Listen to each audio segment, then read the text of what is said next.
Want to bring in Josh Skurnik now. He is live in St. Albert, and maybe small there, but today it holds the hearts of all Canadians, and many are going to be crowding the area where you're at this hour.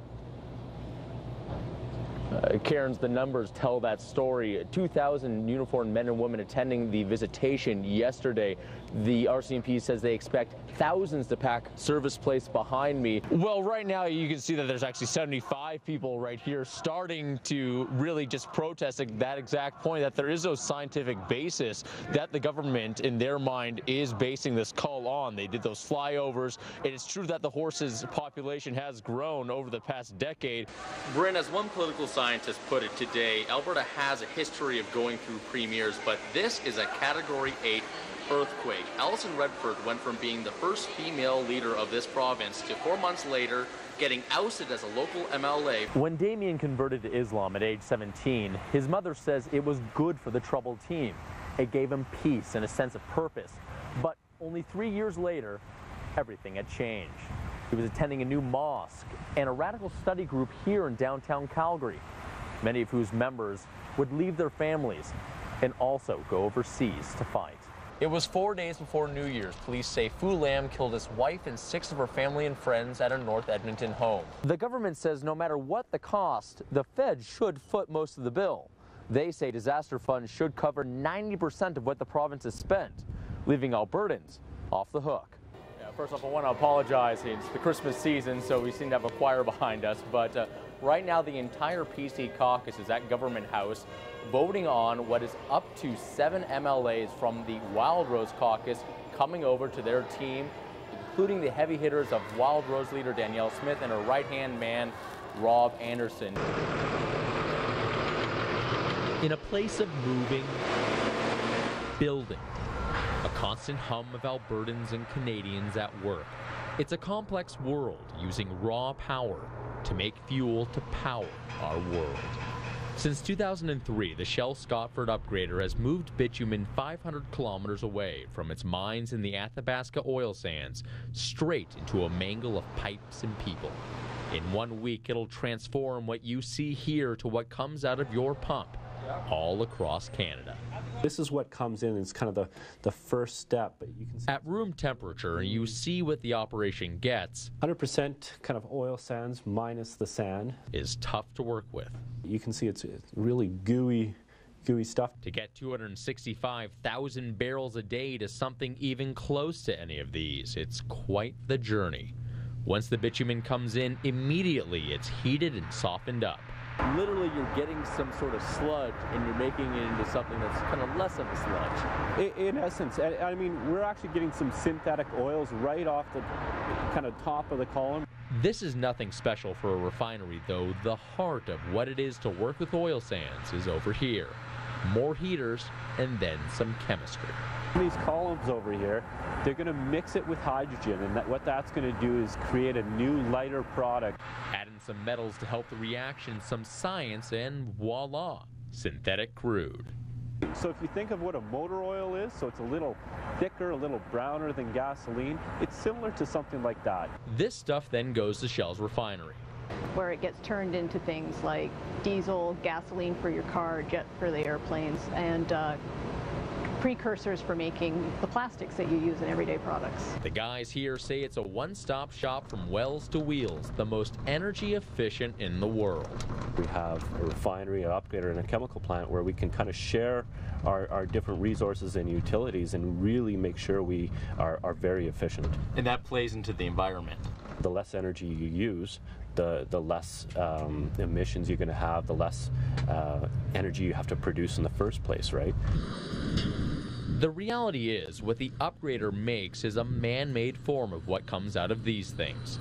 It takes more energy to use oil sands than regular crude, with up to 15% more emissions. The industry battles with this in the back of their minds every day. There's a whole division just dedicated to reducing carbon. Yeah, I have a team that does look at that, yes.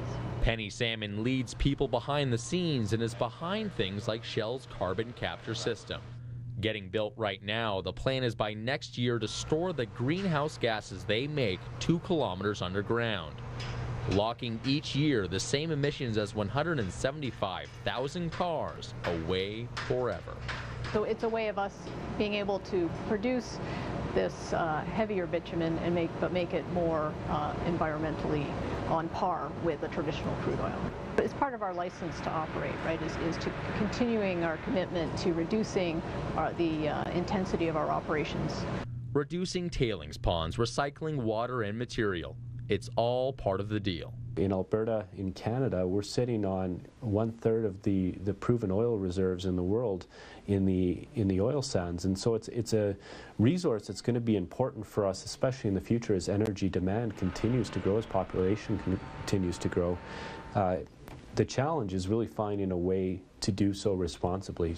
Canadians making fuel to fuel our daily lives, and a homegrown product integral to the complex world outside these grounds.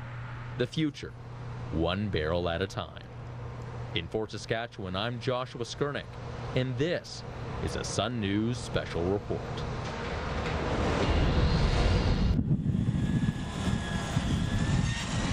By the looks of it here, you'd think scraping by would be a daily chore. It's a lifestyle change, right? But for a house growing from the side of a hill. So if you were to go put an ad in a newspaper for this home, what would it read like? You'd call it an earthship. A proper description is hard to hammer down. My mom likens it to a womb almost, where it's taking care of most of your needs. It's an earthship, a mix of adobe hut and sustainable modern living.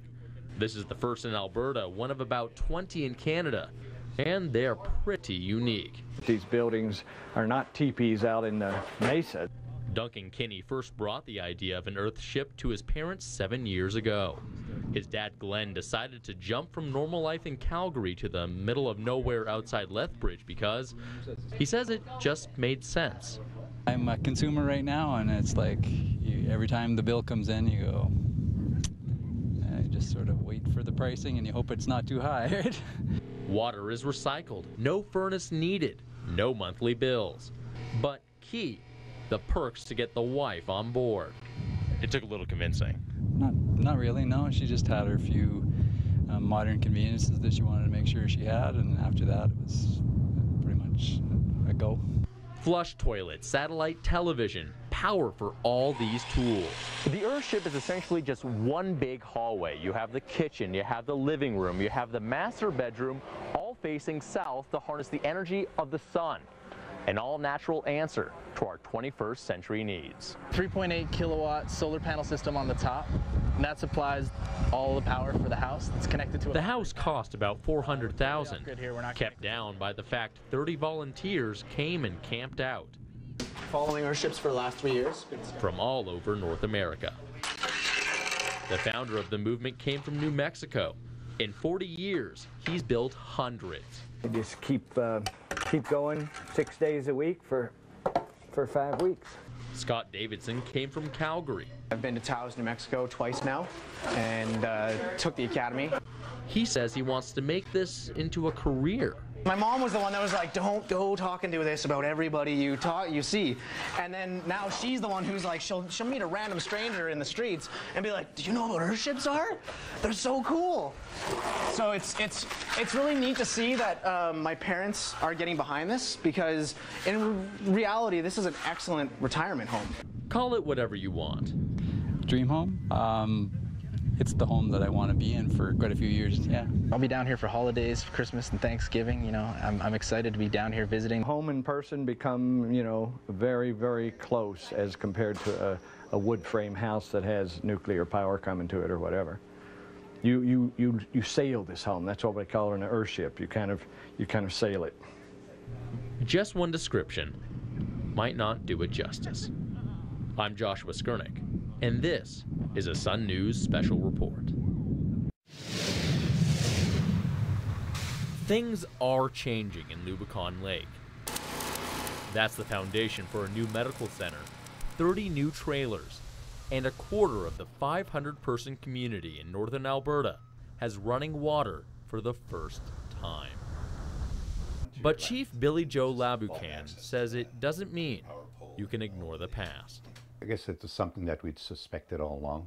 Laboucan says their previous chief, Bernard Ominiak, paid himself and his supporters huge salaries, all while the band lived in poverty. An audit by Myers Norris Penny shows over a 6-year period, huge sums of money paid to Ominiak and his supporters. All said, the council estimates it at $3.3 million, with no reason for why. The money came from a private company called the Cree Development Corporation. Ominiak controlled it as chief for 30 years. Friendly with the media, over the decades of his reign, he put the Lubicons' financial struggles in the spotlight. Problems that remain to this day. This is a significant issue in this province, and this is a community where there is significant poverty, and all of us need to do something, whatever we can about it. Despite Ominiak elected in 2009 as chief for life after 3 decades of rule, the current chief and council organized a secret ballot election in 2013. That was the first time they had a secret ballot. Before that, it was by a show of hands, with the leadership of the day tallying the votes. Laboucan's election was the first time in 4 years the Canadian government recognized a Lubicon vote as legitimate. If you voted against Bernard Ominiak, would you not get the best housing? Would you not get the best jobs? Well, I mean, you might not get a job at all, yeah. So, I mean, it's pretty much of a dictatorship, right? Ominiak and his family continue to live in the community. They weren't home. But Bernard's son-in-law and communications officer Garrett Tomlinson did contact us by phone. I can tell you that equivocally, CDC has improved dramatically the situation in the community. I mean, we're talking a company that employed over 300 people in a community of just over 400 people. Tomlinson says the last election was a sham, noting Indian Affairs helped Laboucan organize it and was done outside the community. In response to the audit, Tomlinson released documents he says shows Ominiak incurred major expenses financing and supporting the CDC. But despite only making $80,000 a year, Tomlinson says the $1.5 million paid to Ominiak in cash was to cover expenses his father-in-law put up of his own money. There was continuous and ongoing expenses that were covered. And I mean, I think in one place in the audit it talks about the number of checks that were issued. And that's simply because it costs so much to do the day-to-day business of the corporation that reimbursements were issued very quickly. The audit admits additional information may significantly influence our findings. They worked off an incomplete set, the only records the council says they have. Tomlinson says he won't open the books for MNP, that all of the money is accounted for and free for the community to see. The records have always been available to all Lubicon members and anyone who wants to view them. And the bottom line is we've never had that request. We met people who support Ominiak as chief, but would not go on camera. The majority we talked to in the community say they're happy. Now it's modernized, like you have running water. You could just go turn a tap on, and then as to growing up, you boiled water, went to the river for it, you know. There is a lot of hope already, even just with everything, with all the new trailers and everything, running water, there's a lot of hope. Just the beginning, I think. There's a lot more to come.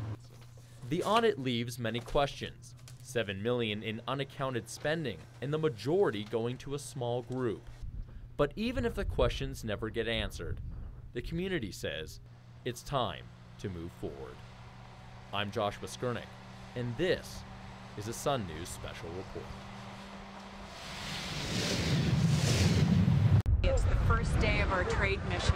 20 Alberta companies, our largest trade mission ever to India. At Petrotech, one of Asia's premier energy conferences, both Alberta and the federal government shook hands with India brass. On Wednesday, Alberta Premier Alison Redford met directly with the Minister of Petroleum and Natural Gas of the world's 4th largest consumer of energy. Dr. Moily was particularly keen on discussing the potential for exports of bitumen directly to India, as well as the potential for Indian companies to become strategic partners in developing Alberta's oil sands. Federal Natural Resources Minister Joe Oliver was equally optimistic. I am convinced that our the fundamentals of our relationship will continue to blossom. But the reality is, Canada historically does little trade with India. In Alberta, it's about 2%. So why should the country, making up 17% of the world's population, start talking with Canada now? For a place like India, one cannot be totally dependent on exporting energy. Distance is a problem. Markets like China and Japan are straight shots for Canadian tankers. Going to India means extra days of travel, extra costs. Not good when you have suppliers closer to home. But India is hungry for energy. What people have done is that they essentially have car batteries in the houses, and so when the power is running, they will store power. As India's middle class moves into the modern age, an aging infrastructure means power is a luxury, not a guarantee. Right now, coal is the fuel of choice, but natural gas is more potent, and it's getting more affordable as countries like Canada enter the market. The price of natural gas in the Middle East is like $16, whereas the same price for the same amount of gas here is maybe $3.50. India wants crude too. The country's lax regulations mean tons of refineries. India wants to take Canadian crude and sell oil to Europe. At a premium. At a premium, of course. Of course, yeah. But all this talk hinges on Canada and India actually getting along. Right now, Harper has a good relationship with the current Premier Manmohan Singh, but Singh's retiring soon, and an opposition win could complicate things. They tend to be a bit more protectionist, trying to protect Indian farmers, for example, so that could have implications for trade. For the Indian-Canadian community in Edmonton, they are cautiously optimistic. Canada has tried to get a foothold in India since the Joe Clark 80s. They need to understand the lay of the land politically over there. The business over there does not happen in a business like manner. But with growing opportunities, the push to grow the Canadian-Indian partnership is in full force. At the Alberta Legislature, I'm Joshua Skurnik, and this is a Sun News Special Report.